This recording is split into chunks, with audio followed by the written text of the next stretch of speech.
Welcome back. This is Newsfile. It's your most authoritative news analysis platform, and here on Newsfile we put Ghana first. My outfit, as always, is by Konati Clothing. You can call them 0244-6767-32, 6767-32, and they'll make you look good. Now, we will go straight to what we have to deal with. I am not doing Samson's Take because I'm donating my time for Samson's Take to Dennis Miracle Sabuaji, who is going to make a presentation.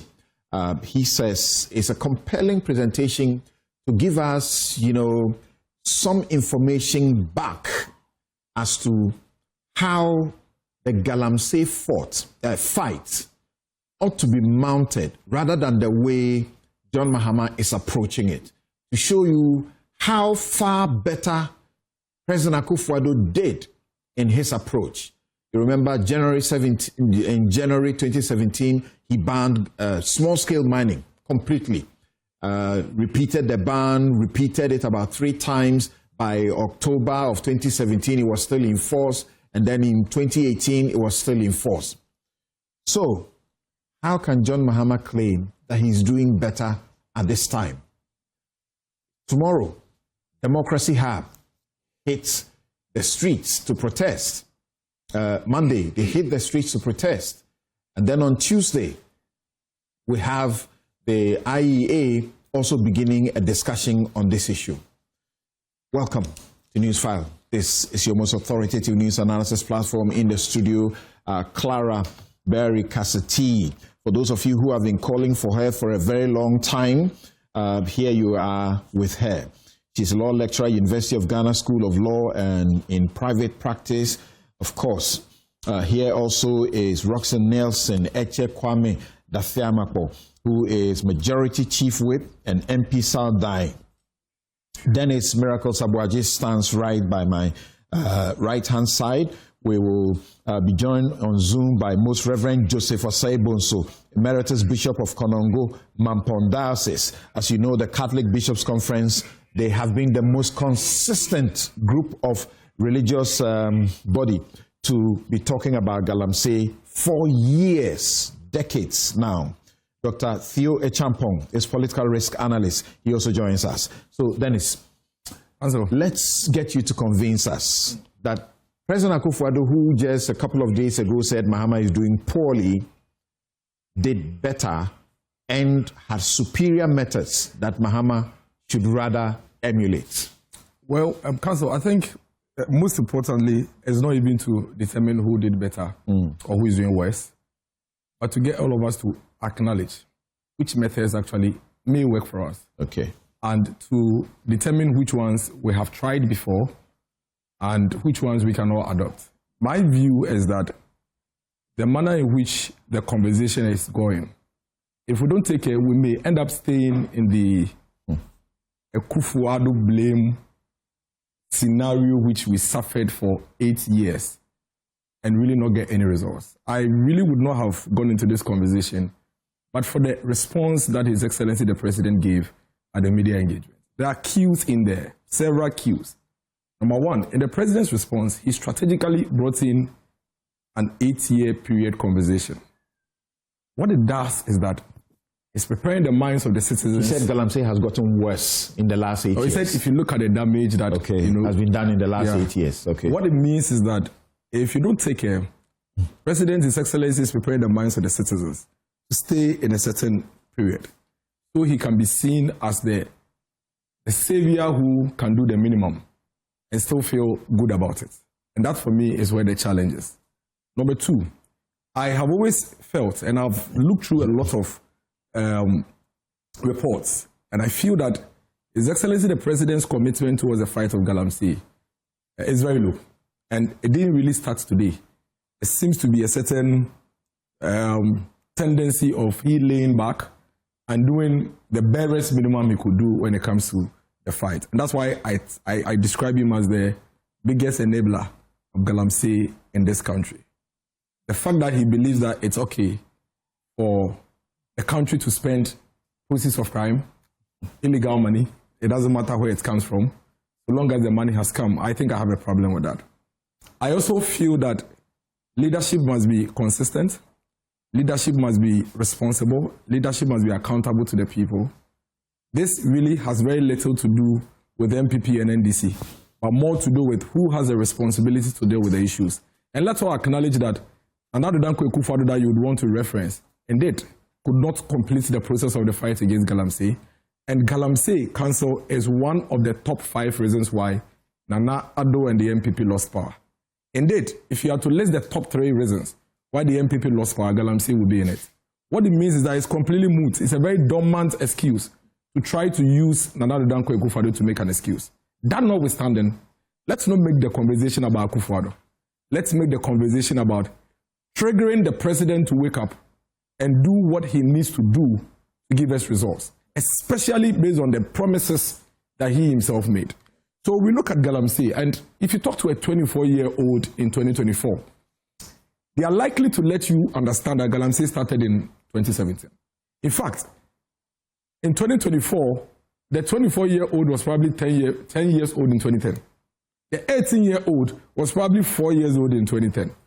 And so a lot of the people who went to vote, or about 3 million of the voters who actually took the decision in 2024, lived under the impression that they are voting against a government that is complicit in Galamsey. They are voting against a government that introduced Galamsey. And they were voting for a government that whose presence will simply eliminate Galamsey. And for me, that is one of the biggest lies that was told in the previous elections. And if we don't deal with it now, it would continue to serve as a cover and a shade for the president for him to do little or nothing. Remember, he has been a president before at a time when there was Galamsey and he failed to deal with it. So what are the issues? My view is that mining didn't start today in Ghana. Indeed, if we look at all the records, it predates even colonial era. Even the Galamsey that we refer to predates our age. However, the Galamsey that we see on river bodies and forest areas now is the type of Galamsey that we all acknowledge started between 2010 all the way to we're experiencing now. That is fact. Unfortunately, when we had the cause and the reason to fight Galamsey and fight it head on, the impression was created as if some people were actually the one who came to office, introduced the menace, and for which reason we are all grappling with, and we need to get them out. Council, I think that the way the president and the NDC managed to turn the entire country against Nana Danko Akufo-Addo, the way they managed to politicize Galamsey is one of the reasons why Akufo-Addo could not complete the process of the fight against Galamsey. And I'll tell you why.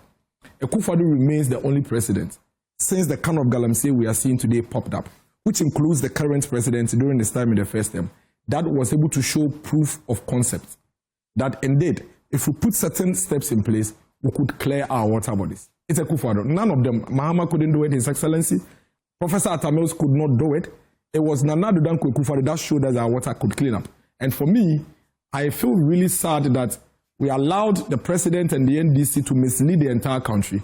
And then eventually now he has power and he still wants to hide under the same cover and do very little, almost nothing. In the year 2010, 2011, Anas Arimiyao Anas and the Al Jazeera actually did a documentary. And that documentary vividly described the Galamsey situation and the water bodies. Something, if it was played today and the dates or the years are not mentioned to you, you may think was 2024 or 2022. Let's watch that video and come back quickly. Galamsey rather seriously. Let's see how we can solve that problem, because this is a clear indication of some of the effects, yes, of Galamsey.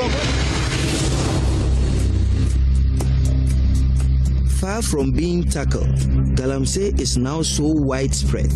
Miners are moving onto the river itself. Strange new boats are appearing that can suck up silt from the riverbed, sidestepping the need to dig pits along the river banks. But the constant churning has turned once pristine waters murky brown. The shorelines are scarred, cocoa plantations crushed by the heavy machinery that is dragged across them. This is a kind of distraction that we see in the society.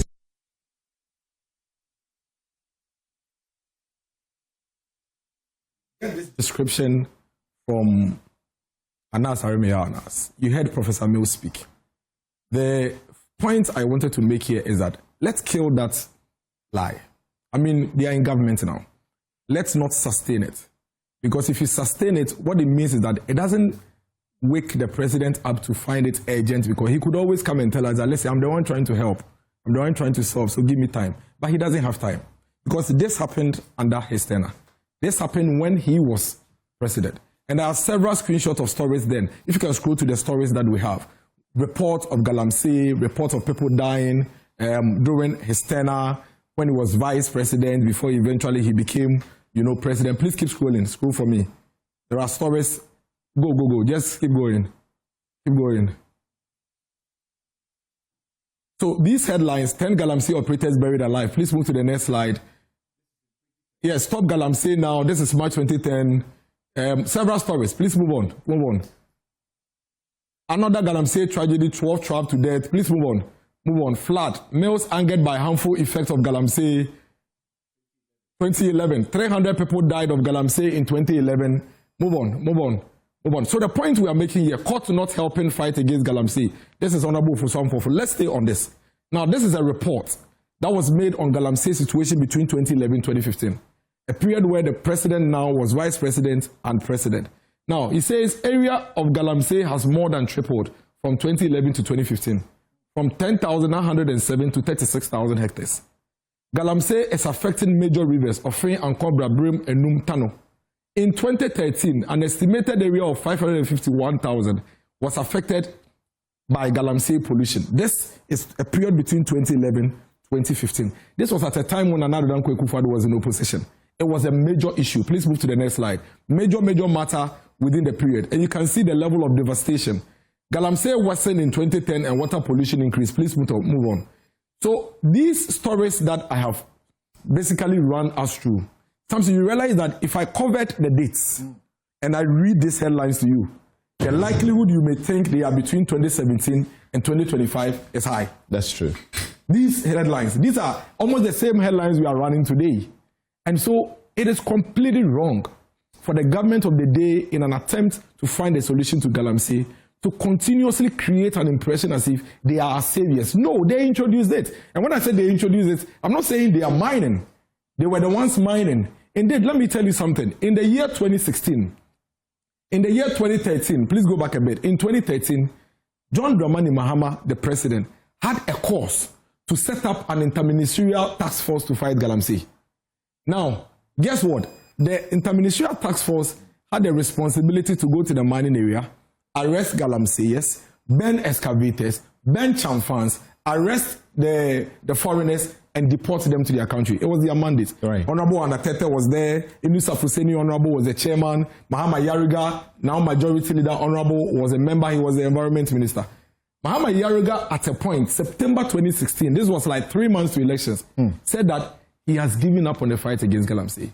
Indeed, he said, I called the EPA boss, I called the Minerals Commission boss, and I told all of them, look, we cannot win this fight, and that we need to look at an approach. At some point, Mahama Yariga was advocating for regularizing the illegal mining, making the point that once they mine and it can be covered, we are fine. Never within this period did you ever hear Nana Addo Dankwa Akufo-Addo or anybody from the MPP period between 2010 and 2016 actually attacking President Mahama and accusing him of doing Galamsey at that time. Nobody ever did that, and we should put that on record. What Nana Addo did was that when 2016 September, the issue became a burning matter, 3 months to election, he said, I am proposing an alternate way of dealing with this. And I think that if we're able to put that in place, it would work. Vote for me, and let's see how we can deal with it. Nana Akufo-Addo won the elections. Fast forward, council. In the first 3 months of Akufo-Addo being sworn in, April, it was 3 months. And I hear the president says, it's just 8 months. Let it be put on record. When Nana Addo was sworn in on January 7, 2017, Galamsey had been running since, at least in a major way like this, from 2010. Akufo-Addo never told the country that I have just come. Please give me time, because you know that this problem has been created during the Mahama era, and so give me time, let me work on it. No. He swung straight into action.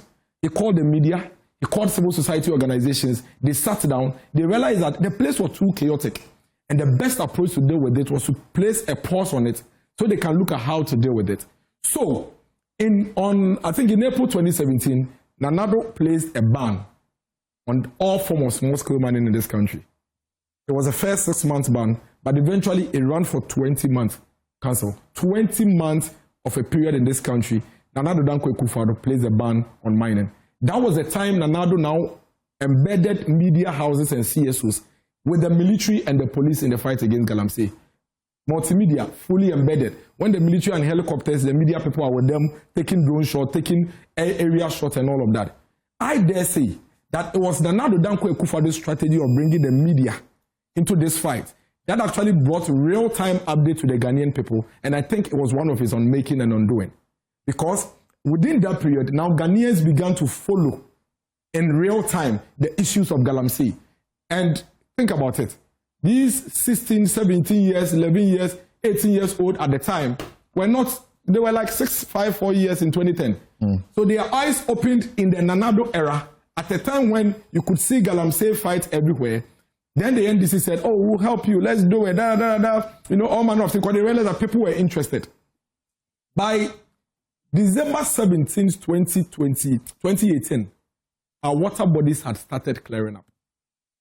Council, the water bodies that were brownish, Milo color, had started clearing up. And we should watch this video. Yeah, media houses reported, please, if you have the video of our water bodies clearing up, please, let's play that. I think it was a City Report video that I have, to be played. This is the first water body that we are visiting in the Chebi area.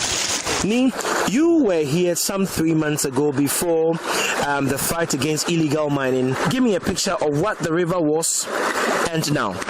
Yeah, Kojo, when I visited this particular place in February, it was muddy.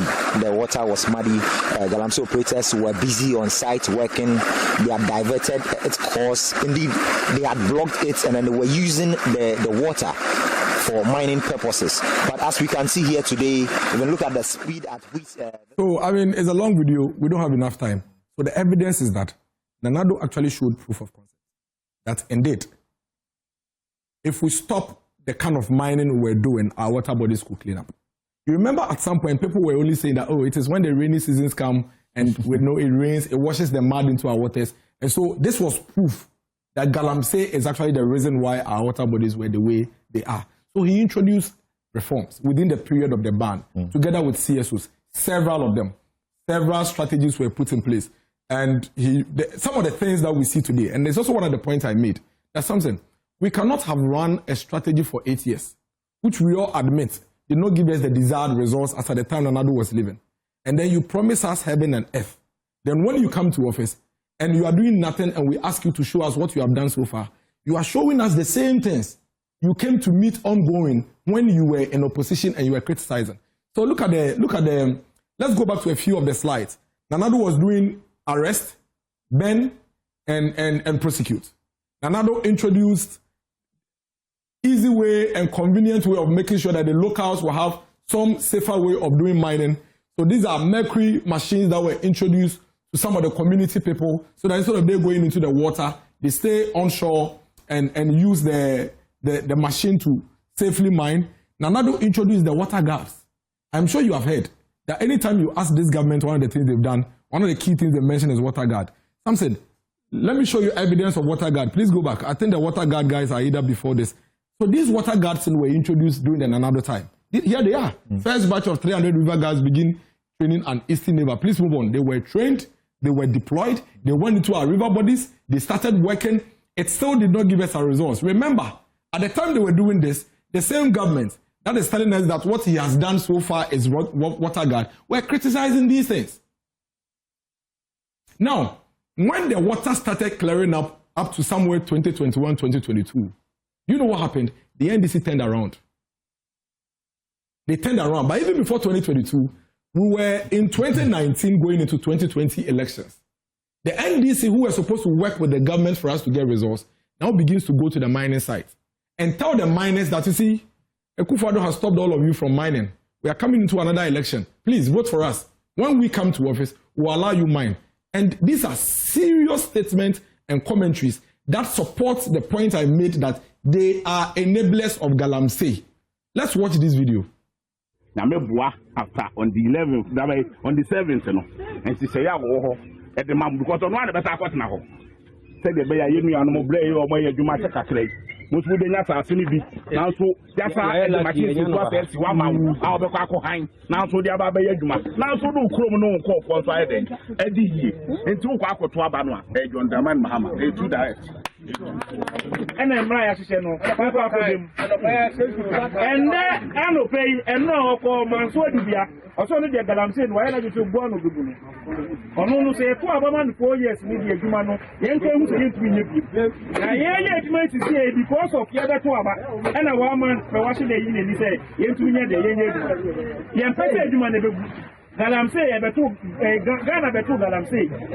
And I do mana ya no so see in another vanguard for no that and the players are crackers say ye to abawia mu be say sa vanguard mu kina ye international ye ban omo chi omo Galamsey no omo atu omo mu ye be ma omo amnesty no omo asaba.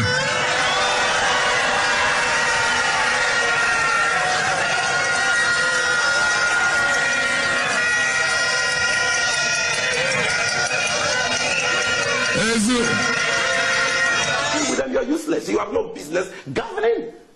You have no business governing. And then he says, let us come, you and we should come together. We who want to rebuild Ghana and protect our environment, we should come together with you Galamseyers so that you influence us to do the Galamsey together or what? We should come together and do what? Can good and evil come together? We want a ban on all forms of mining. We want a state of emergency. Declare a state of emergency.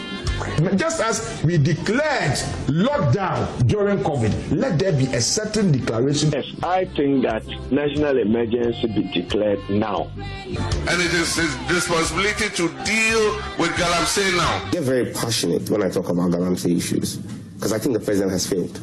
And this is not politics. This is about leadership. A few moments later. Implementing a state of emergency. You see, Council, the point I'm making here is this. When Nanado started fighting Galamsey, everybody was happy. We got results. When we got results and we're going into 2020 elections, the NDC that were burning excavators in 2015, 2016 and set up a task force now goes to the mining people and tell them that these people, they are wicked people. In fact, one of the people in the video in Kokode-Nwamase was the president of the Small Scale Mining Association, Michael Pepra, actually telling them the Galamsey that he also does Galamsey. And that when they win elections, they should come and do Galamsey.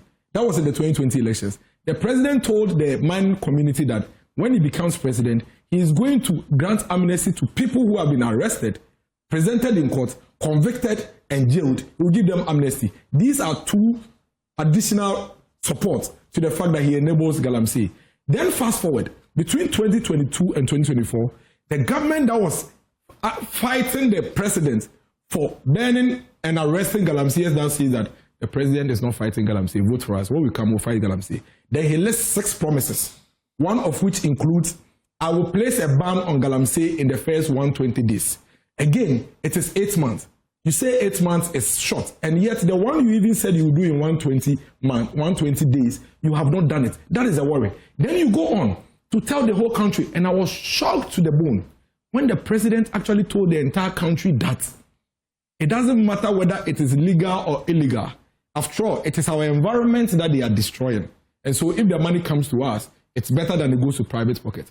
A country cannot be seen to be exporting proceeds of crime or to be exporting money that people's blood and people's lives are dependent on it. All right. We are telling the president that, unlike they did when they were in opposition, and turned the entire country against the only man, Nana Akufo-Addo, who showed proof of concept.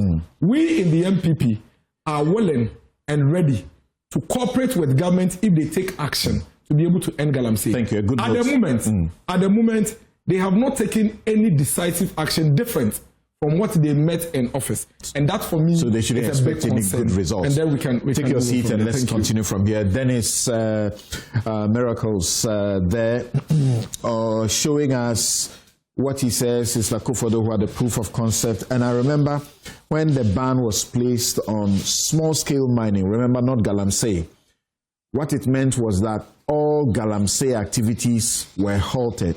Even small scale was stopped.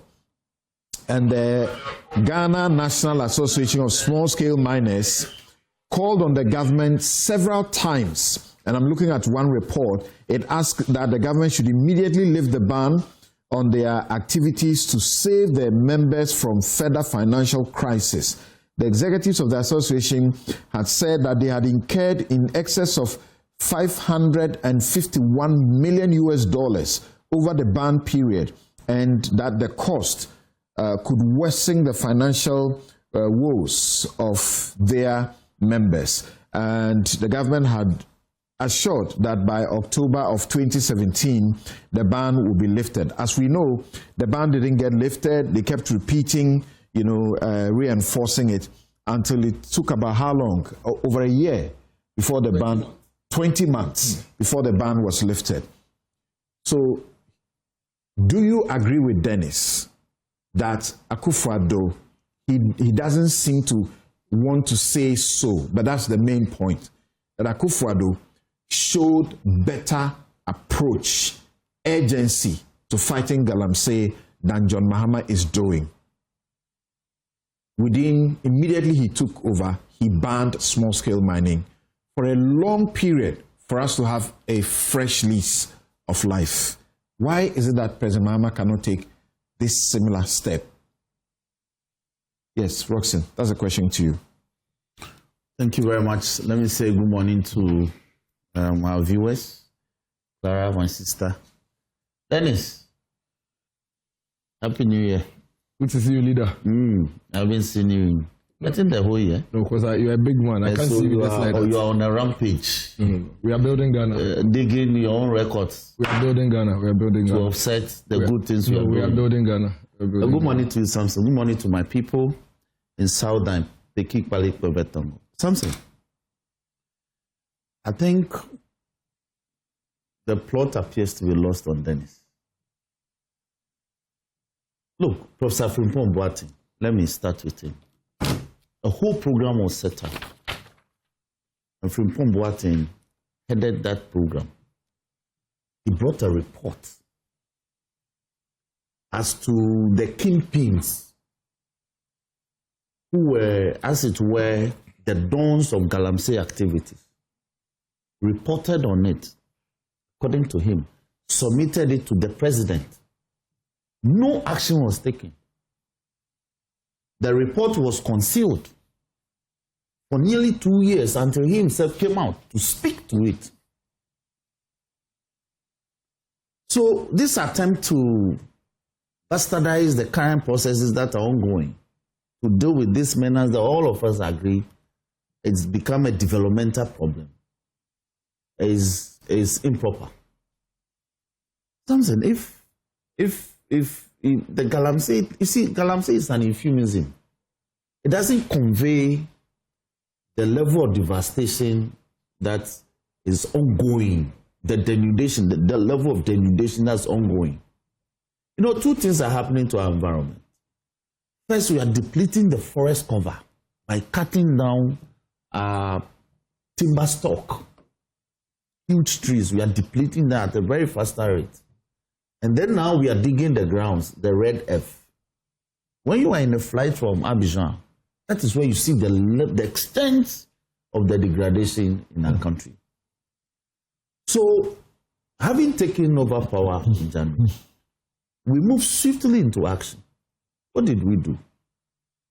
We are saying that this matter, we need to regularize the activities. Regularize the activities of the small-scale miners.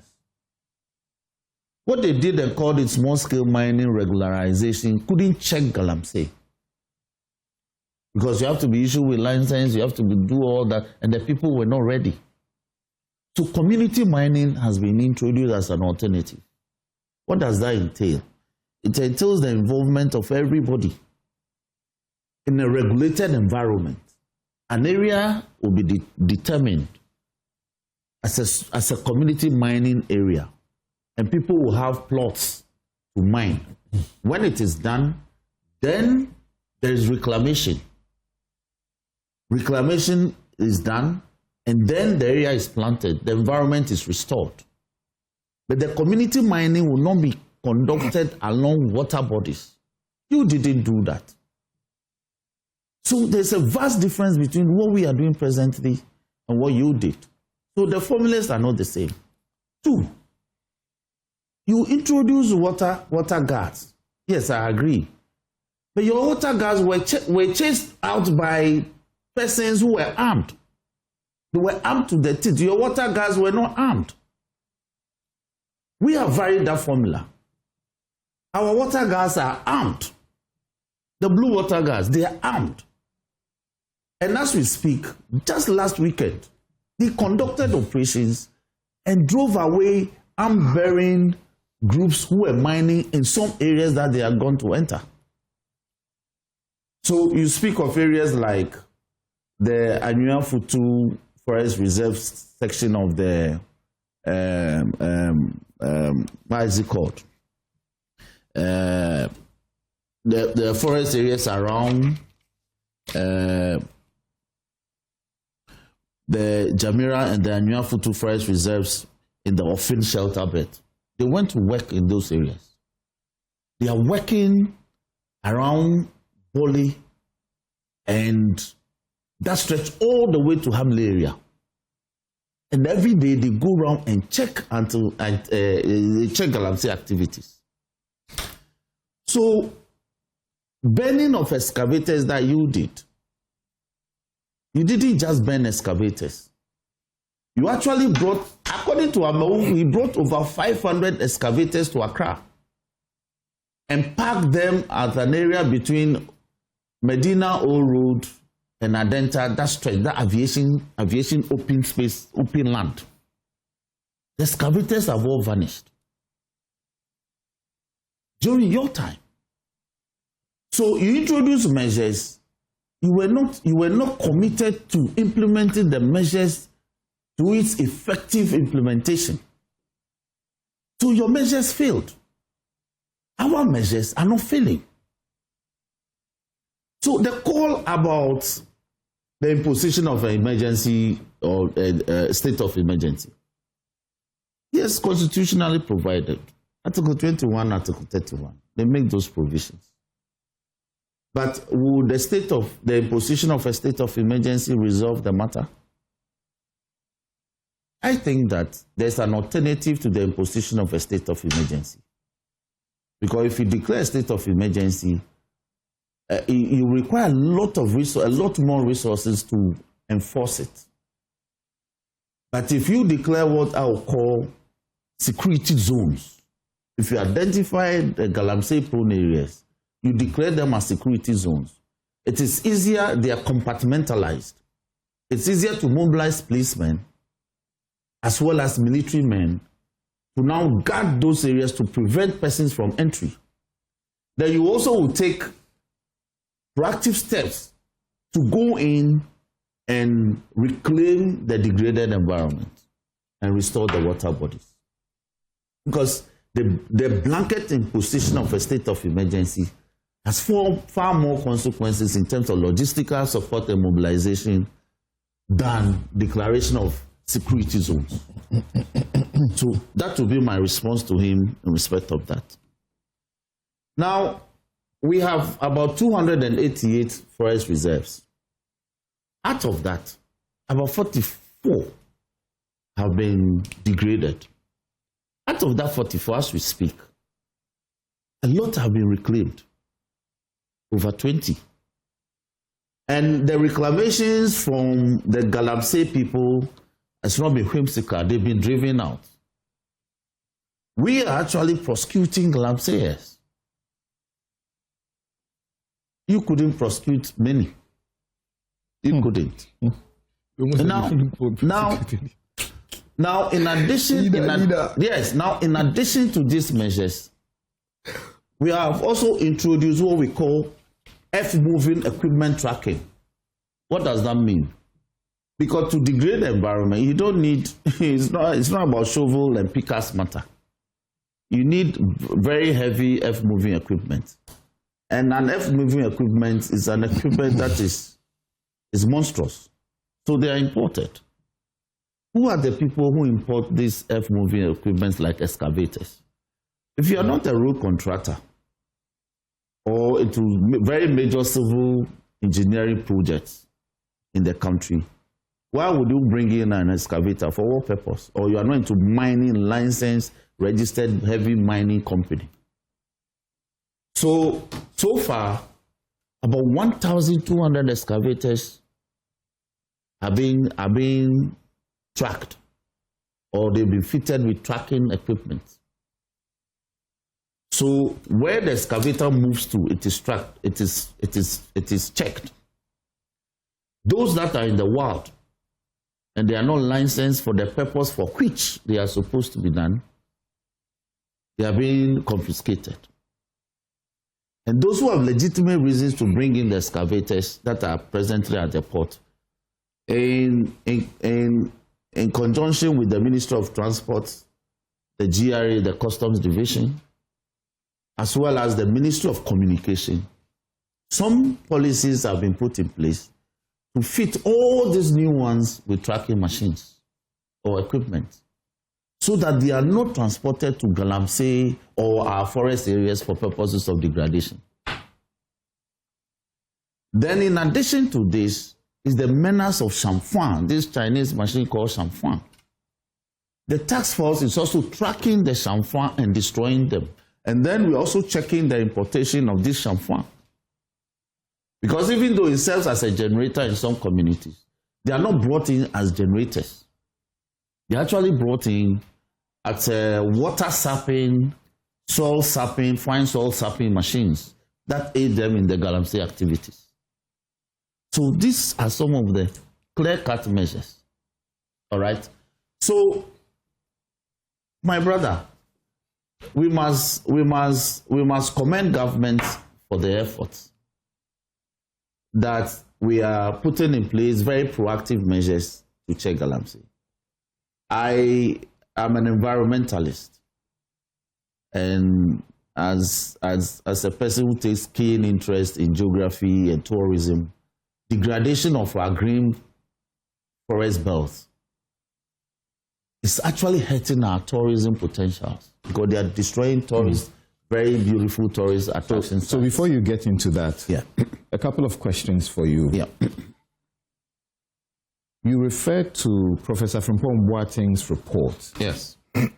Are you by that suggesting that it was shelved, it was kept for a long time, and he had named some, kingpins, and they were not dealt with in the Akufo-Addo regime? Are you by that suggesting that that report negates the facts of President Akufo-Addo's urgent and far-reaching action of a complete ban for nearly 22 years when he took over office? It does. Because you see, when he lifted the ban, it was around the same time that he instituted a lot of programs, Operation Galamsey, Operation Vanguard, then eventually the Frimpong Boateng Interministerial Committee. I didn't set that up, he did. And they came to Parliament, we voted a lot of money for that committee's work. The committee did its work because the committee was set up for a purpose. And the chairman is the one saying that when my work was done, I submitted my reports to my supervisor. And I expected him to have acted upon the content of the report, including the recommendations.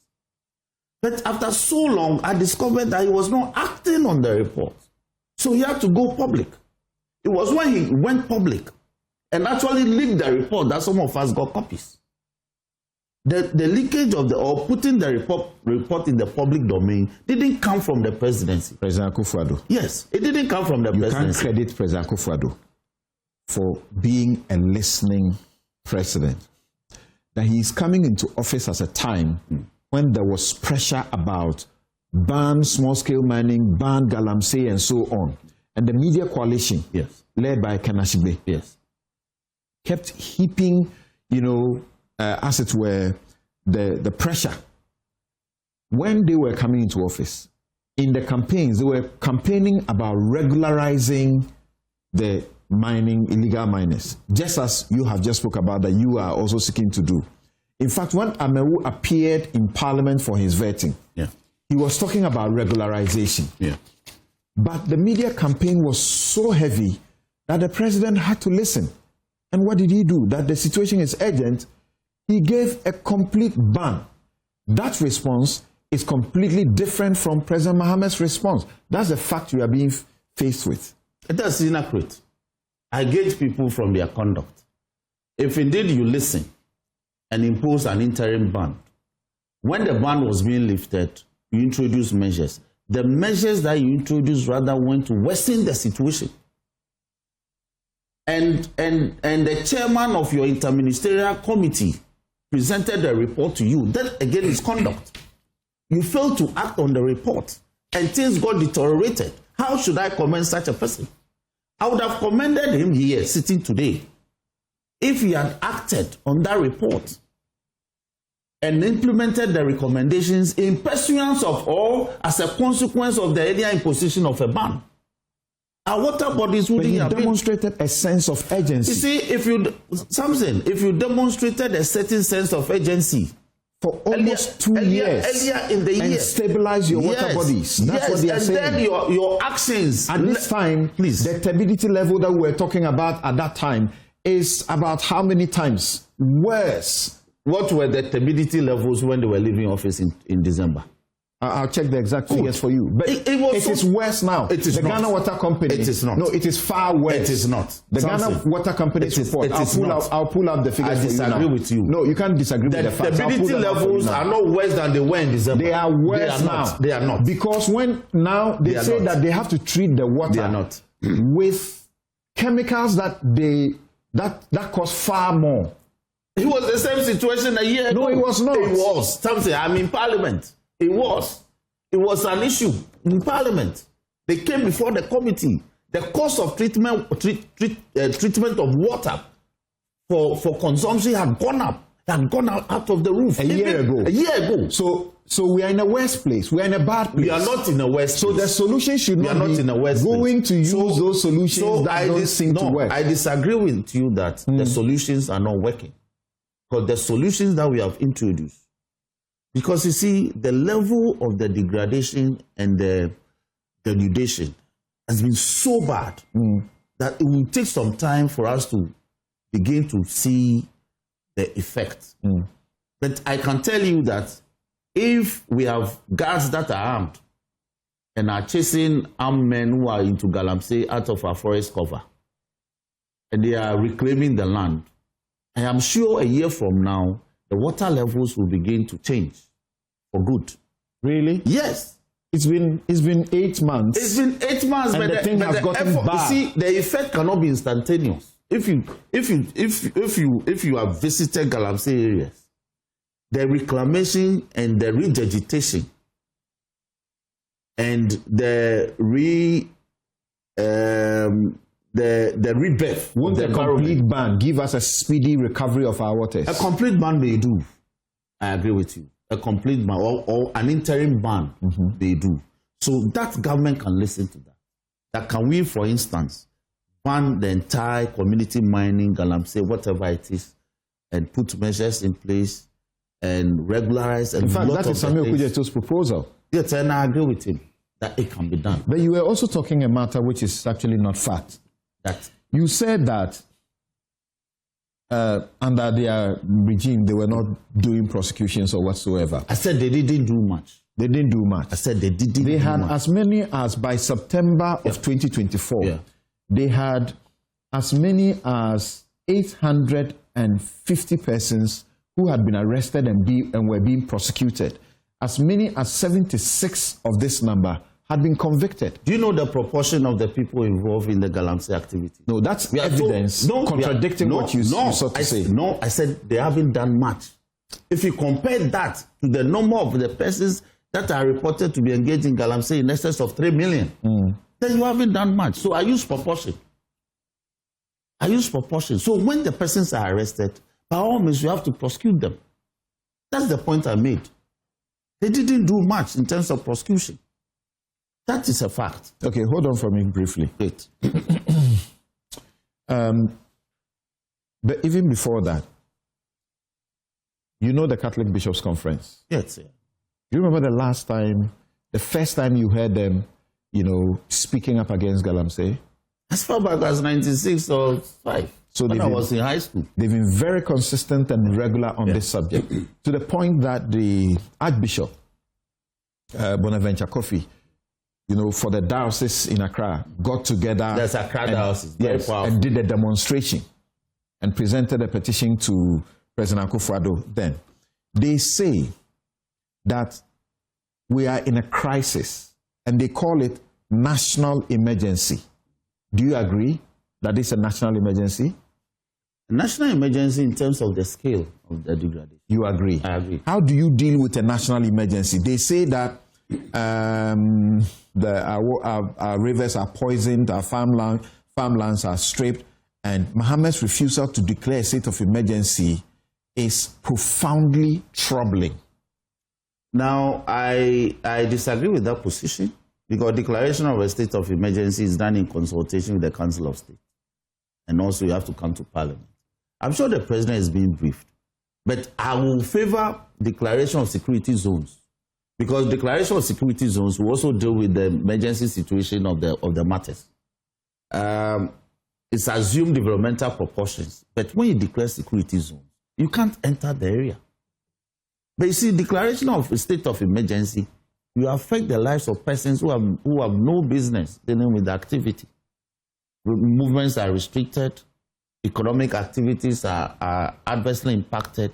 So compartmentalize the areas and declare them as no-go areas, security zones. Simplicity. It's a better alternative to the blanket imposition of a state of emergency for me. Yeah. Let me bring in the. Council, I thought I would just address a few issues. Hold on. Hold on for me. So Erastus Asaredonko is supplying me some quick information about the turbidity levels. He says that the turbidity level at Dabuase went to 14,000 in 2024. The latest figures put it at 9,000. But listen to this. That of Ofing has increased dramatically from about 18,000 to 21,000. Yeah. Because of what? Yeah, because of about a month ago, when the blue water gas left the area, some armed men moved in and they worked overnight. So within 2 weeks, they had caused further pollution to the water. So just last week, the security went back to drive them away. So yes, he's right that even though it was within last 2 months or so, it increased from 18,000 to 21,000 because of these activities that, in fact, Samin Jemfi reported on this a couple of days ago. So I agree with that report. I have some information. But it will better. I'm sure one day. So on your screen, you can see the water quality index of major rivers in Ghana from 2005 to 2014. Yeah, we acknowledge those. We want the current figures. The current figures, and my producers are helping us to get the full picture so we can better inform ourselves. The current figures, which has led the Ghana Water Company to, make complaints and say that they need how much increment in quick, Council, very quick. Yeah, yes. I know, but Council, so that we don't lose track quick. Yeah. Because we see, I keep hearing the NDC use Professor Frimpong Boateng's report as a basis to bastardize Nana Dankwa Akufo-Addo all the time, and they do it with a lot of misrepresentation. Let's admit, if the NDC insists that we should work with the Professor Frimpong Boateng's report, then Council, let's do so. I have always had my concerns and issues with that report, but if they insist, then let's do so. Go to page 13 of Professor Frimpong Boateng's report. You know what it says? Professor Frimpong Boateng says that, and I'll just move to that paragraph. The NDC was given an advantage in terms of access to resources from mining. This is because there are far more NDC people engaged in illegal mining than MPP members in the region. This is in Professor Frimpong Boate's report. So implement. So please wait. Yes. Oh, Council, leader, when you were speaking, I didn't speak. I beg you. Well, I didn't speak. Council, you see, if you are to take Professor Frimpong Boate's report and work with it, then the NDC have no business being in office. Because the report indicts the NDC than even the MPP. The report is clear.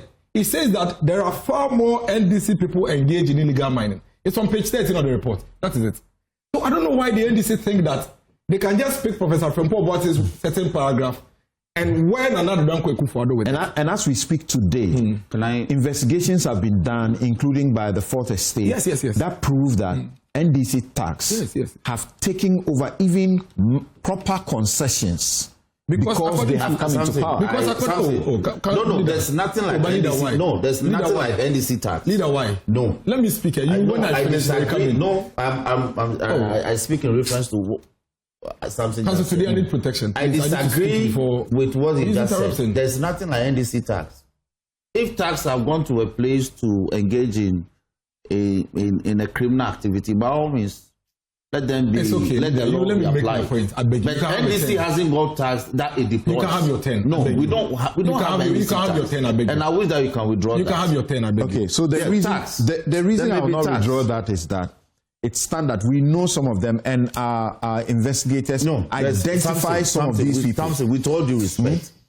Which are members of the NDC. Can you let me show you this. How are you doing this? No, September 17, you can't say that September you have 17, 2015. Doesn't breed tax. The Fourth Estate did this story. NDC group admits leveraging political power for illegal mining. Days after the Fourth Estate exposed how a group aligned with the National Democratic Congress forcefully took over a licensed mine in Prestea Huni Valley with the support of national security, an official of the party has confirmed the involvement of the Member of Parliament for the area. At a press conference in response to the Fourth Estate's publication, Mohammed Awal, the NDC communications officer for the constituency, told the media that the lawmaker had done nothing wrong. Again, the NDC Prestea Huni Valley communications officer claims that the MP's actions was about, quote, restoring sanity, ensuring rightful owners reclaim their operations, preventing further exploitation. So, Mr. Awal's justification for the seizure of the concession belonging to RMG Mining was that prior to the New Patriotic Party coming to power in 2016, the mine had been operated by Task Mining, but through political machinations, officials of RMG snatched it. Council, I beg you. Let leader. So what does the report say? It's okay. The viewers have heard. Let me speak. So if Professor Frimpong Boate's report is what they want us to work with, then indeed it is established in that report that there are far more NDC people involved in illegal mining. That's the point you have made. Yes. Now, he spoke about the fact that they have introduced community mining and all of that, and Ekufuado didn't do it. That's a falsehood. Indeed. No. Ekufuado, leader, you can't do this to me. But I noted all the things you said. I didn't say. I said Ekufuado introduced another form of community mining. We are introducing community mining. What you introduce has a different name. I didn't say Ekufuado didn't do it. But I beg you, if you interrupt every point I make, it would destroy. No, so I actually need to move on. No, but also you react. But he hasn't given me the chance to react. Please, I beg you. Please don't interrupt me again. Community mining was introduced by Nana Danko Ekufuado. So if they say they've introduced community mining, again, it buttresses my point. They've done nothing new. Number two, it says that because the river guards have arms under their regime, it's different from the river guards from Ekufuado. That's a complete falsehood. He's my leader, so I won't say it's a lie. It's a complete falsehood. Amma Kufibua is here. Graphic Online is here. He says, and I read, Mr. Boa said the guards, though trained by Ghana Navy, are not armed personnel. Rather, they are young people from riverine communities who have been trained to detect and report Galamsey activities. Now, he also says that Amewu brought some 500 excavators to Accra and they gone missing. You see, Honorable Dafemekot really doesn't understand the Galamsey situation and he's still politicizing it, forgetting he's in power. And this will not benefit him. May his soul rest in peace. Honorable Murtala Mohammed sat on TV3 barely 3 months into their office and reported that 40 excavators that they brought are missing. 40. If 40 are getting missing in 3 months, do the calculation and find X. How many will get missing in 4 years? Let's move on to the state of emergency. He says that the state of emergency may not necessarily be an issue because, you know, the situation is there. Council, you are the Lands and Natural Resources Minister calling for a state of emergency at the time when the situation was better than now. See, I have an image that I've asked your producers to share if they can share with us.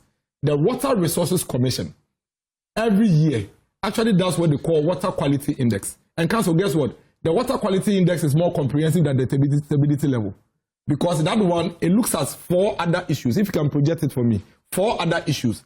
The stability level is just one of the elements that feeds into the Water Quality Index. In the year 2010, before Galamsey started the way it is in Ghana, when NDC was in power, look at the water quality in this country. All the 40 Galamsey water areas, were fairly good water. Council, you say it. The orange one you see. So under 2010, we did not have any poor quality water. We did not have any grossly polluted water. We have fairly good water. Between 2010, when Galamsey started in the manner it is now and the NDC, to the time John Mahama left office in 2016, guess what? We had 15 of our water bodies only fairly good. 25 of them had become poor water quality. Within 6 years, 25 of them had become... 2024, no, hold on. The 15 went to 29. By 2024, Nana Akufo-Addo had improved the water situation to the extent that the fairly good water, which was just 15, were now 29. And the poor quality water, which were 25, had reduced to 10. Thank you. Hold on. Thank you. That's where you stop. Dr. Sia Chapo, thank you for joining us. And I've just seen you sharing with us, flying in the skies and taking footages of very bad, circumstances as a result of Galamsey. Talk to me. Don't you think, as the UTAG, GMA, the Catholic bishops are saying, the president's response now is profoundly concerning, and this is a national emergency, and the action needed is not what he's talking about, because we have done all of this and it's not yielded much or anything at all? All right. Good morning, Samson. Good to see you and everyone. I hope you can hear me. We can hear you. Clear. Okay, so that picture actually was a picture I took last October on a flight from Takoradi to Accra. And as soon as we took off, you can see the Pra River around the Shama side. And this is literally the river becoming like, mixed with Milo or tea, as people would say in Ghana. And for me, it did underscore the point about the crisis situation that we find ourselves in. And this particular image went several miles before you now see the water or the sea beginning to actually turn blue. So I agree with you and then the point that have been expressed that, look, we are in a crisis situation and of course things have to change. But interestingly, I have been on this same platform, Samson. We can go back to October last year. I think it was the 12th or the 10th of October last year in the lead up to the election when Galamsey became a hot or a topical issue. And again, at that point, we had the likes of UTAG, we had the Bishops' Conference, we had Kenashigbe's Media Coalition on Galamsey. We had even Fixed the Country and all other different groups insisting and pushing for some form of serious action that would help, address the problem. And in the lead up to that, if you look at the manifestos that both parties actually presented, Galamsey featured prominently as a campaign item. And then I'll come to some of the things that the NDC said they would do, and of course what the MPP also said, that they would do. A year ago when I appeared on your platform, and I will answer your question, when I appeared on the platform, I did indicate, right, probably 3 points. One, that almost 40% of the gold output that we have in Ghana comes from the small-scale mining sector. And probably even now with Gold Board and all the other interventions taking place, that number is probably gone up. Number two, 70% of all small-scale mining activities are not licensed. And even amongst those that are licensed, we are not even too sure, the mining practices that they, are using, right? And that is further adding or compounding the scale, of the problem, right? So you begin to see quite clearly that we have a major problem on our hands. And this is not something that just started just today. We need to do something different. We need to do something you may call sort of radical, right? Where I sort of disagree a little bit in terms of the state of emergency, because we have had similar interventions in the past. Dennis and the likes talk about Operation Vanguard. We had Operation Halt, where you had these militarized sweeps into different mining enclaves, different mining sites. But then as soon as the troops leave, as soon as the security forces leave, you then have the miners and the people going back to engage in the same sort of operation. So I think fundamentally, if you impose a state of emergency, or to even borrow Roxanne's words, a security zone, right? That is just going to be a short-term solution. It doesn't fundamentally address what I call the supply side issues that is actually driving, right, the menace, right? Because again, we've done a number of these interventions. It's not really work, right? So my sort of difficulty, and in a sense also the solutions I think could be done. Number one, for me, I think the first thing is let's repeal that LI, the 2462, right? That is part of the problem. The LI that gave government and to that extent the Mineral Commission and other bodies the authority to license all these manner of people to actually go and mine in forest reserves. That is unconditional. That is something that even when the NDC was campaigning in opposition, they made statement to the effect that when they come into power, they will repeal that. It is 9 months down the line, and we need to see some action related to that. Yeah, Number very two, surprisingly, surprisingly, they did a 360-degree, turnover, and decided not to repeal it, but rather amend it. In the NPP administration, in the dying days of the administration, they had started the process to repeal that law because of the pressure that was coming from the public. It is now that the government is now yielding to the pressure to repeal that act. So then let's keep up the pressure, because yes, you're right. I know in the last days they tabled that to Parliament, and then when the new government came, not much was done on that. But for me, it's absolutely imperative. This is a low-hanging fruit, both in terms of the signaling and showing that really we are serious about addressing this problem. My second point in terms of what can be done beyond just a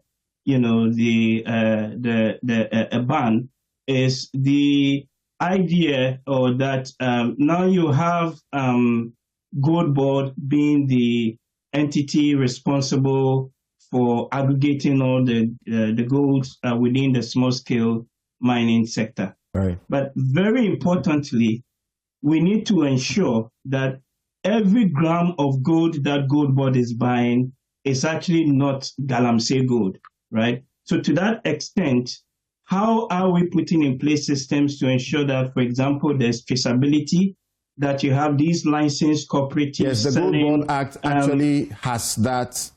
So it's an imperative on the Gold Board to ensure traceability. And as the president said, when he said what is being taken against him because he didn't say those rightly, they are going to now implement that process. We understand that they are working with a certain private organization to begin to implement the traceability process. Yeah, absolutely. And this is for me is very, very critical because, both in terms of how you assay the gold, we need the chain of custody. We need to be able to prove that, look, at the end of the day, it is not Galamsey gold that is entering into, right, the formalized systems. Again, I say this because if you even look at the Bank of Ghana's statistics, right, recent ones on the economy, right, our total export for the year from January to August is about $18 billion. For all of last year, it was about $12 billion. Now, if you break that number down, gold exports alone for January to August is $11.2 billion. So roughly about 63% of our total export is coming from gold, right? Okay. Both small scale and then, the other large scale mining sector. All right. It is very, very important for me that we ensure that is done. Number three, and let me make two more points in terms of what can be done, is the attempt to sort of formalize the mining or these illegal mining activities.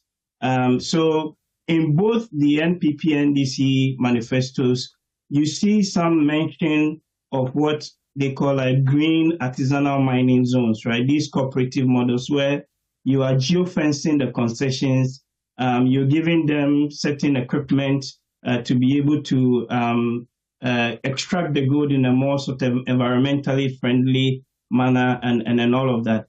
But the final point that I want to make, beyond all these things which none of us is talking about, is the big elephant in the room. Who is financing and who is procuring these, mining-related activities, right?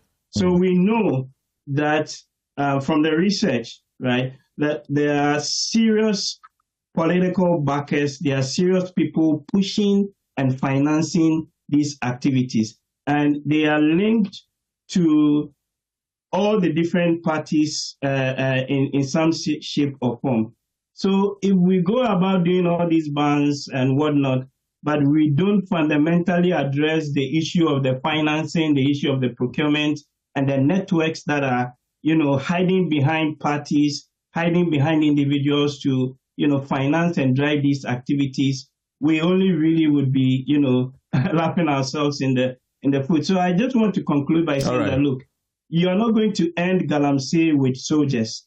You end it by addressing or choking the inputs and the money that is going into that sector. And that a state of emergency partly only addresses part of the solution and not really the systemic reforms that really you need to address the problem. Now let me come to the studio to Clara. And Clara, when you listen to particularly the partisans speak, and when you listen to the bishops' conference, and we are trying to raise the Catholic bishops' conference to get a brief from them because they have already made their point clear about how disappointing the president is moving with this.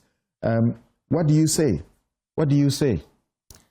Samson, it's good morning to your viewers and listeners. First of all, I haven't spoken a lot on this issue, both since it became a topical issue till date.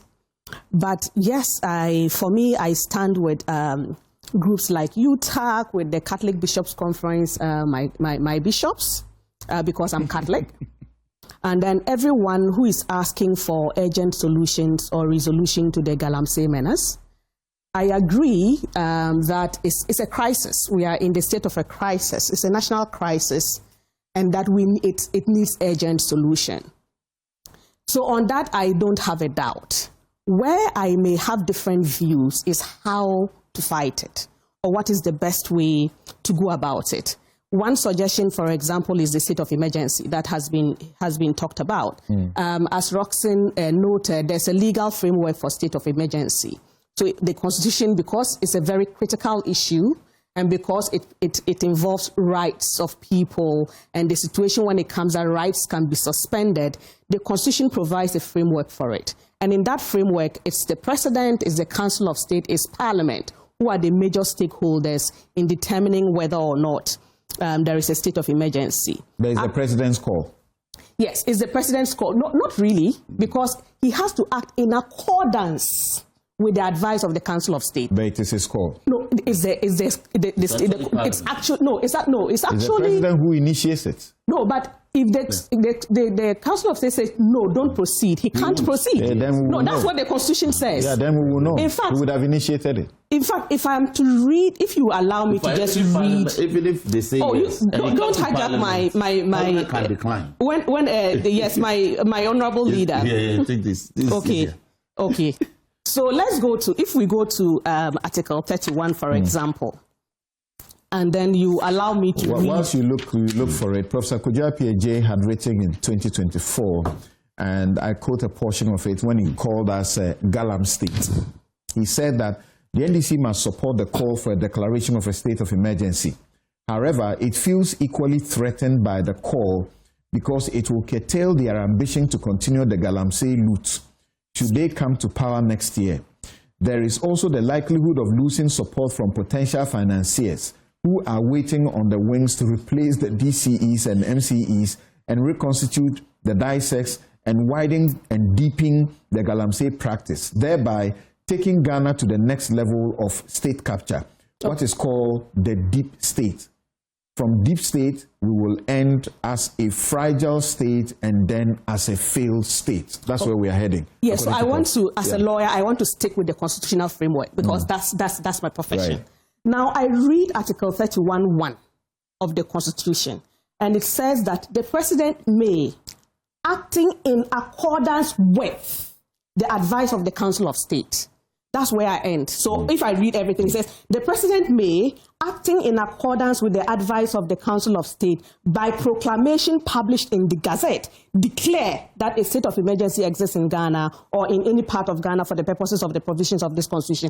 The highlighting words for me are acting in accordance with the advice of the Council of State. When those words are used in the Constitution, the advice of the Council of State is binding on the president. So he cannot proceed without. If the Council of State says no, he can't proceed. Yeah, but I mean, he has to start.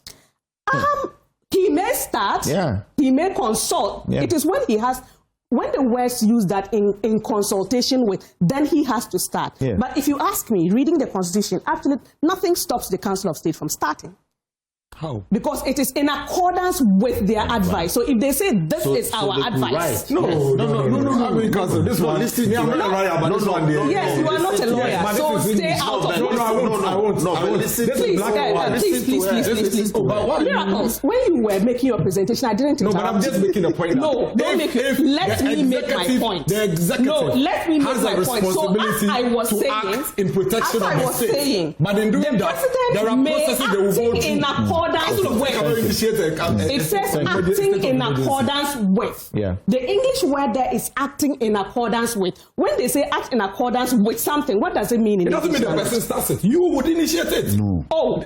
Council of States cannot get up and write and say, we are advising you to. They may, but that is not how the process will be triggered. Okay. You've answered the question. So they may, and that's the point I was making. Please, Mr. Boachi, I don't do that. So don't do that. Don't do that. I didn't do that. So don't do that. Yes, but you actually just said what I said. No, move on. No, you don't tell me where to continue. So I will say I hope that we don't make it as if there's a problem with declaring a state of emergency. Allow me to make my point. Because the law creates problems with declaring a state of emergency, and that is why we don't have it. If the president wants to declare a state of emergency, he will have it. I'm making a point, and I'm making a point in accordance with the constitutional framework. Right. I am a Democrat. I do not come from the position philosophically that we should have a president who, controls everything. So I come from the philosophical view that institutions of state in appropriate situations should be able to determine state action. Right. Not just or only the political office of the president. That's the philosophical view that I come in. And Mr. Boachi, it's important for me to make that you actually said what I said, that nothing stops the Council of State from saying that we think that they may. You said they may. No, I didn't say that. You said they may. I am saying that Throughout the constitution, there are several actions that require parliamentary approval and Council of State approval. But the onus lies with the executive to go and seek for those approval. You can't turn it around. Yeah. Nobody will be allowed to mislead us on that course. You can't turn it around. You have misinterpreted what I said. So please allow me to say. Yes, it says acting in accordance with the advice of the Council of State. If the president asks the advice, the president may ask, the word is may. The president may ask the Council of State, should I declare a state of emergency? If the Council of State says, no, don't declare it, he cannot declare it. That's one. Two, nothing stops from the letter of this constitution. Nothing stops the Council of State from reaching out to the president. That's a second scenario. Nothing stops the Council of State from reaching out to the president that we think that there is a case for a state of emergency to be declared. So for me, there are two instances. One, the president can go to the Council of State. If he says yes, he may proceed. If the Council of State says no, he cannot proceed. Two, the Council of State can go to the president and say that we think you should declare a state of emergency. In my understanding of this constitution as a lawyer, it's implied. It says that their advice is binding on the president, and then he may declare, make the promulgation. So that's one. Now, number two. Number two, it didn't say advice. It says acting in accordance with. No. Because you just said they can advise and the advice is binding. Yes. That's why he's coming to say it. The Supreme Court has pronounced on that. Advice is not binding. But it says acting in accordance. Thank you. It says acting in accordance. The point he's making, which is clear, if which you're is not a lawyer, don't expect to understand this is not in dispute. This is not law. And we wouldn't have been going to school to discuss about law. Ladies and gentlemen, this is common sense. It's there clear, black and white. What are you talking about? This is not law. So I don't want us. Let's be careful. Let's be careful in measuring on what we shouldn't measure on. Thank you. Because there's no dispute. There is. No. You don't know what I'm going to say. There's no dispute that if the president wants to declare a state of emergency, he can initiate the process. But he will need the advice of the Council of State, as Clara says, to be able to proceed. And even that, it will be for a period of 7 days, and then Parliament will need to confirm. In fact, after 72 hours, he has to go to Your viewers are watching. Listen. Thank you. No, Council, listen. So, the point is being made as please. Please declare a state of emergency. I did nobody said that. Nobody said that. Okay, so then let's establish something. Nobody said that. Ultimately, the person that declares a state of emergency is the president. That point is clear. That's not in doubt. Then what are we discussing? So if you keep quiet and let me make my point, you will understand what we are discussing. So you wait until you think you have understood me. So one, we are talking about the parties involved. The parties involved are three: the President, Council of State, and Parliament. The President, of course, cannot act if the Council of State says no. The declaration will be done by him, but he's not the sole party to do the declaration. That's one. Number two, there are circumstances in the framework under which you can declare a state of emergency. Yeah. One is natural disaster, any situation in which any action or any action is taken or is immediately threatened to be taken by any person or body of persons, which A, is calculated or likely to deprive the community of the essentials of life, or B, renders necessary the taking of measures which are required for securing the public safety. So there are the circumstances. Natural disaster, the situation I just talked about. What does that tell you? It talks about the essentials of the services and essentials of life to the community. That tells me that in the absence of a natural disaster, in which this is not a natural disaster, the community in which the state of emergency must be placed, their views cannot just be ignored. Now, in all of this debate that I have heard, in all of the activism that I support, I haven't heard the communities in which the state of emergency is supposed to be placed. I haven't heard anything that the communities have said, that they actually also want a state of emergency. Should they want it? Let me make my point. So allow me to make my point. I'm driving to a conclusion. So one, those are the circumstances. And as a Democrat, I do not think that we can just ignore the communities. But that's not just it. What that tells me is that there is more than meets the eye when it comes to Galamsey.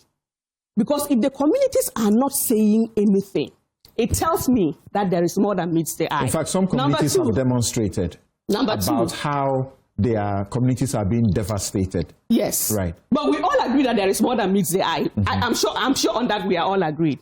Now, the history of the Galamsey fight, Mr. Abuaji in his presentation made that history, which is very helpful.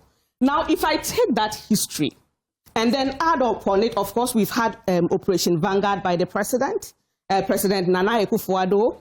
He put his presidency on the line. After that, Mr. Abuaji talked about, I think, Operation Halt. Yeah. Then there was the gruesome murder. I'm sure we all remember the gruesome murder of the valiant Major Mahama. Yeah. We come to the current regime's President Mahama's Air Force. We come to the IGP's anti-Galamsey force.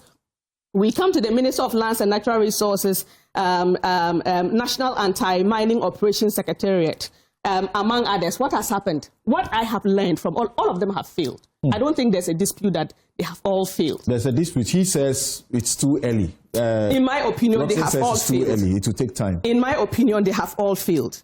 Now, what I learned from all of these failures is that ad hoc solutions are not going to address the problem, one. And number two, there is a lot, much more than meets the eye. We can all do the talking. I'm sure that even some of those benefiting heavily from Galamsey are also doing the talking. And the truth is that if you go and arrest the boys who are there, the boys and girls who are there doing, I'm sure the very next day you will have another fresh one because the financiers would have an endless supply of labor. So for me, the ad hoc solutions are not helping it. And so for me, I would take from what Mr. Abuaji said earlier on about the fact that what I am happy is that I think we are reaching the point where we all agree that the Galamsey issue has to do more than NDC and NPP. So if you ask me, we need to take the approach of addressing the Galamsey issue from the political actors to state institutions. If you look at the Constitution, it provided for the establishment of the Minerals Commission. And so that the Minerals Commission would be capacitated by an act of parliament to address issues on mining and all of that. If you ask me, a more sustainable way is for us to let the Minerals Commission lead the effort. We cannot pretend that the issues are not as big as they are. They are. I won't be surprised, even if the Galamsey fight, there are also even issues of arms involved. So that if you went ahead, for example, to declare a state of emergency, I am not sitting on the facts. I don't even know whether we could actually, there's a potential to create internal instability. But you support it? The state of emergency. No, I don't support it. I don't say do it or don't do it because I don't have the information. I don't like to make... I thought you said you support the Catholic bishops and the rest of them. I support the urgent needs to address the problem. You're also a member of UTAG. Yes, I support the urgent needs. UTAG says do it now. I am not... I don't support that do it now, like declare a state of emergency now, for two reasons. One, I don't know the facts. And the reason I say I don't know the facts is that, but I know... the facts are that... No, let me explain what I say. The communities where they are saying, do this targeted, declaration, are devastated. As we speak, the excavator imports into this country on a daily basis is about 200. The government says, this is really bad. So it has put a ban on excavator import. And is now looking for places to keep them. As they are transporting them to some military place, we are getting information and even evidence that while the transportation is going on, some are being diverted, as in released to the owners. Okay. We know excavators can be used for several other things, but Galamsey appears to be the chief reason for their import. That's where I come in with it. Our water bodies, and I've just received the stability level water quality assessment impact. Our water bodies, some of them are extremely terrible. That's why I say, as for the crisis, I am not in doubt of the crisis. So we need to stop it. How do we stop it? That's where I'm coming to. So if you are saying that declare the state of emergency, I don't know whether we have the capacity Now, two, I don't know whether there would be internal instability. And if there is internal instability, whether we have the capacity to contain it. I don't know. What capacity are you doubtful we don't have?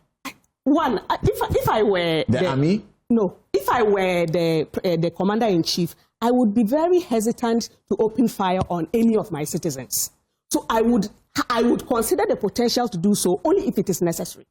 Now, in my situation, so that's why, if you ask me, the ad hoc, I've just said that for me, I don't think the ad hoc, let's do this, that we are all talking about will solve the problem.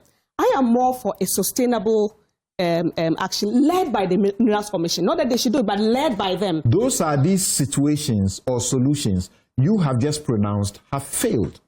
No, and I haven't heard the Minerals Commission in all of this. You said these processes we have done over the period have failed. Because they've been ad hoc. Right, they have failed. Yeah. That's why they have failed. And there's a need for a more sustainable solution. Clean start. Not if a clean start necessarily. Okay, if there's a need for a clean start or whatever it is, your water bodies are being polluted. You are sitting here in Accra, and the Ghana Water Company is telling you are going to have to import water in less than how many years from now. The water you have, you don't even drink from your taps anymore. Your contombre and your pineapple, all your fruits, you are being told that there's substantial, metals cyanide into them. I get it. But so, I have also lived in this country through all the efforts that I have just said, that I know enough that just shouting this and just shouting that doesn't solve the problem. What else should happen to trigger a state of emergency? That's the question. No, will a state of emergency solve it? That's my question. And my answer is, I don't know. So it is not that we don't have the set of situations to trigger a state of emergency. My issue is, will a state of emergency address the problem? Okay. And that's where, no, let me finish. So, and that is where I am not very sure, because I don't know. I am not sitting on the facts. I don't know whether in fact it will. I don't want another situation where we do that one, then we come back here like we've been doing. So we start this operation, it doesn't work, we come back here. This operation, how many operations do we want to start? You know when we ban small-scale mining? After 7 days, then you go to Parliament. How long are we going to have a state of emergency? One, and two, will it address the problem? So I want a more sustainable solution. And that more sustainable solution is what I say that let's let state institutions work. So let's capacitate the Minerals Commission. Let them do 5 things. I would want to see comprehensive and credible data. I would want to see a holistic consideration of the issue from all perspectives. Us, the illegal miners, their real bosses. I am not convinced that these financiers are some small people sitting somewhere that you can just override like that. We need to consider all of the perspectives in all of that, including China. Let's have discussions with China, because we also know the issues that come in from the Chinese. Then let's see a document that provides a roadmap for 2 things. One, short-term solutions to address this problem, and then one, a long-term, a more long-term, because before our independence, right from the colonial days, mining has always been an issue. I don't think this is I'll go to the Most Reverend Joseph Osei-Bonsu, Emeritus Bishop of Konongo, Mampong Diocese. Thank you very much, Bishop, for joining us, and thanks for your patience. We have heard you, the Catholic bishops, consistently, and as I said before, I don't think I remember any religious grouping or any, if you call it CSO or NGO, that has been as consistent as the Catholic Bishops' Conference in the fight against Galamsey. You say that the president's refusal to declare a state of emergency is, quote, profoundly troubling, because in your estimation, Galamsey is now a national emergency. It's a crisis. When we banned small-scale mining, within that same period, we were told that that was the period that we had the most exports of small-scale gold. The most export was within the period we have banned it. Regardless that within that period, yes, the water appears and the water bodies appears to have gotten a better, life to start. Why are you still insisting on a state of emergency? Well, as you have said, we have spoken about Galamsey for many years. Almost every year, whenever plenary, we talk about it. We live with the people, we're in rural areas, we are in all parts of Ghana, and we know what's going on. And we feel that something drastic should be done. Now, if it's not the use of a state of emergency, something drastic should be done. Ghana is at war. We are not at war with the Togo or Ivory Coast or Burkina Faso. We are at war with Galamsey. And if we don't take care, a time will come when we will get plenty gold to export, but then there will be no water to drink. And Ghana will cease to exist. And so while we think of improving the production of gold and all that, we should be serious about Galamsey, which is destroying our water, destroying our land, and so on. So it doesn't matter the term that you use, but we feel that government should do something very drastic about Galamsey. Otherwise, the nation Ghana will cease to exist. And for our viewers, what you had on your screen a while ago, when you see, the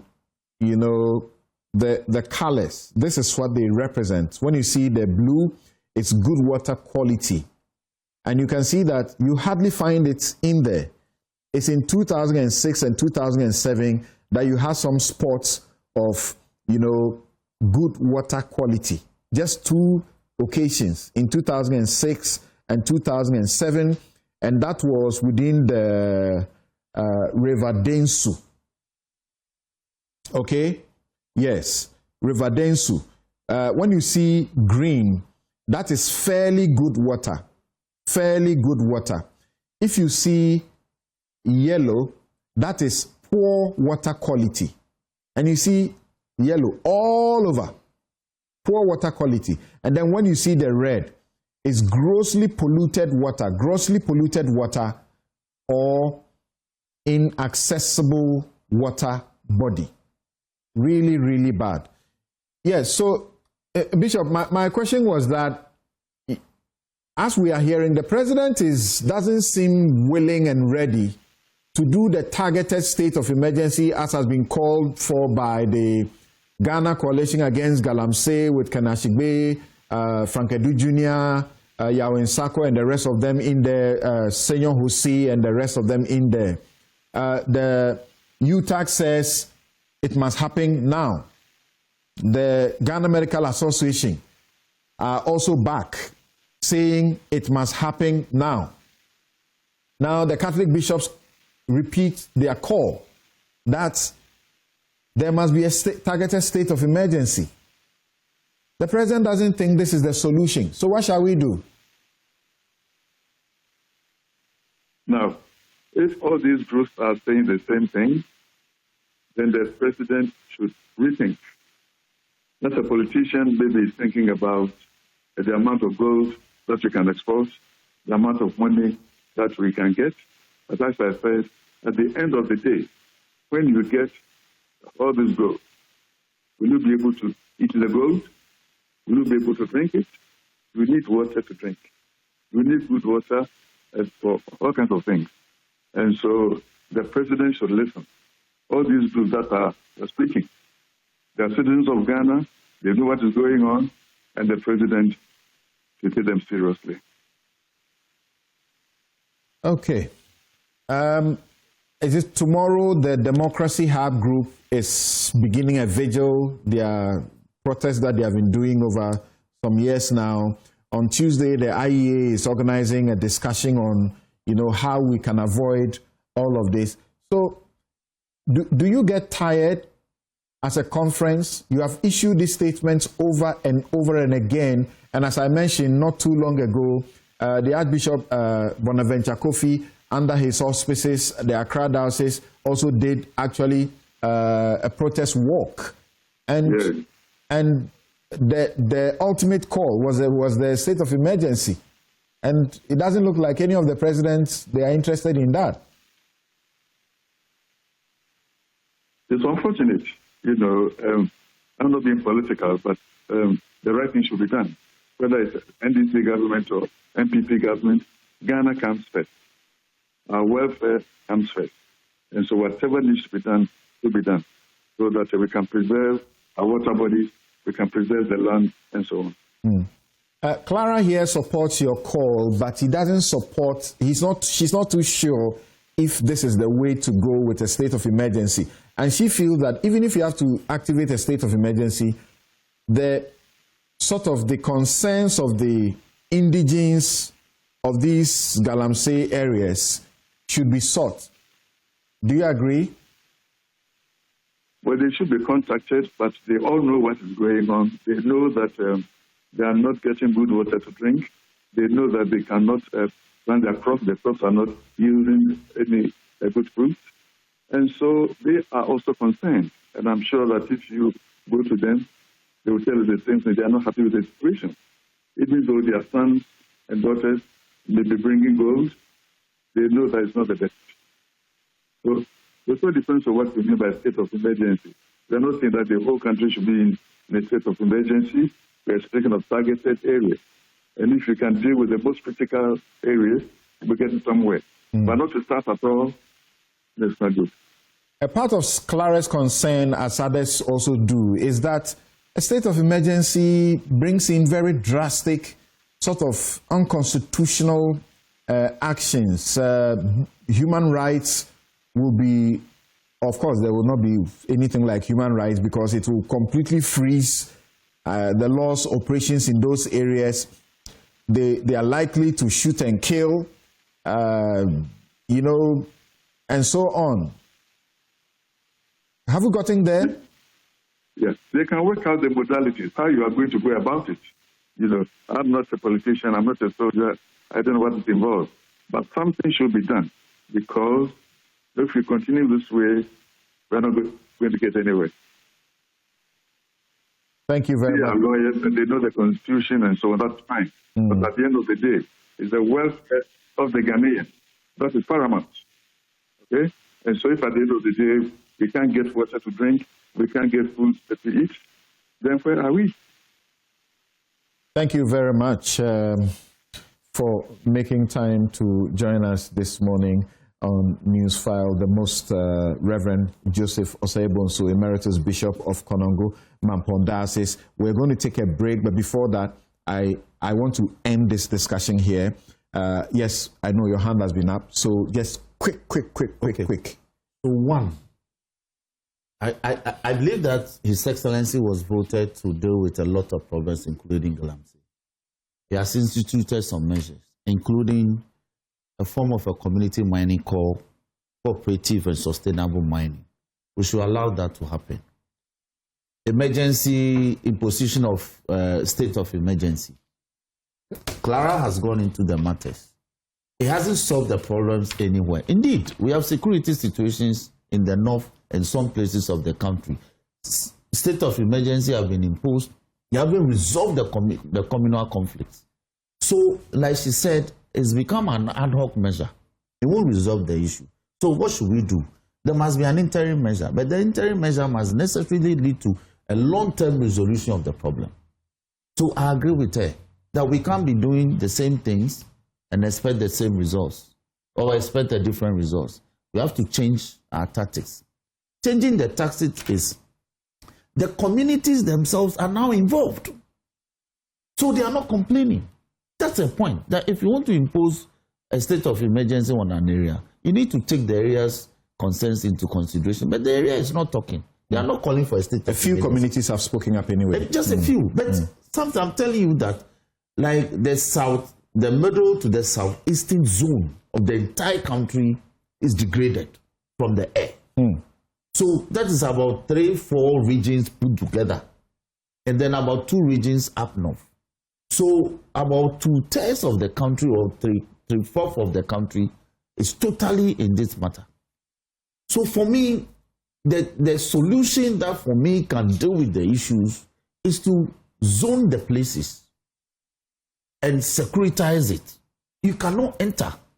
Anybody involved in normal or regular commercial activities should be able to go about this as a business. But where an area has been zoned as a security zone, entering those areas become very difficult for you. So an excavator cannot be ferried into a forest area without necessarily going through some checks. So yes, imposition of state of emergency, but Clara has made the point, so I won't belabor it. It won't solve the problem. Okay. What will solve the problem is to securitize it. Let security people take charge. Okay. Okay, so thank you. This is where we draw the curtains on this subject. I need 30 seconds. You give us, yes. I mean, he used 2 minutes. Yes. Give all of us 2 minutes. No, a minute each. So, counsel, you see, we need to go on a break now. The only thing any lawyer has over me is the proceedings in court and the processes. Otherwise, you have nothing else on me. As for the proceedings, how to file your motions, those things, yes. But the thing is black and white. You see, Article 31, President can even declare the state of emergency before he goes to Parliament. It is here.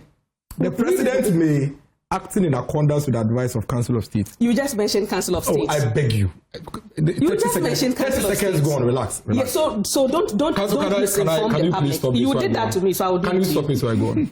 The President may, acting in accordance with the advice of Council of State, by proclamation published in the Gazette, declare that a state of emergency exists in Ghana or any part of Ghana for the purposes of provision of this Constitution. Then it says, notwithstanding any provision of this article where a proclamation is published under clause 1 of this article, the President shall place immediately before Parliament the facts and circumstances leading to the declaration of state of emergency. Finally, Parliament shall, within 72 hours after being so notified, decide whether the proclamation should remain in force or not, or should be revoked, and the President shall act in accordance with the decision of Parliament. What these 3 things I've read simply mean is that the President may go to the Council of State for advice. If they advise him against it, he can ignore it, because that one, the Supreme Court has already ruled that the President doesn't have to work with the advice. Then he will go ahead to declare the state of emergency. Now, when he declares it, at the time he's declaring the state of emergency, he doesn't require parliamentary approval. After he has gazetted the state of emergency and is in force, he has within 72 hours to go to Parliament for approval or ratification. At that point is when Parliament can decide that the state of emergency you have established or implemented can stay, or we think you should revoke it.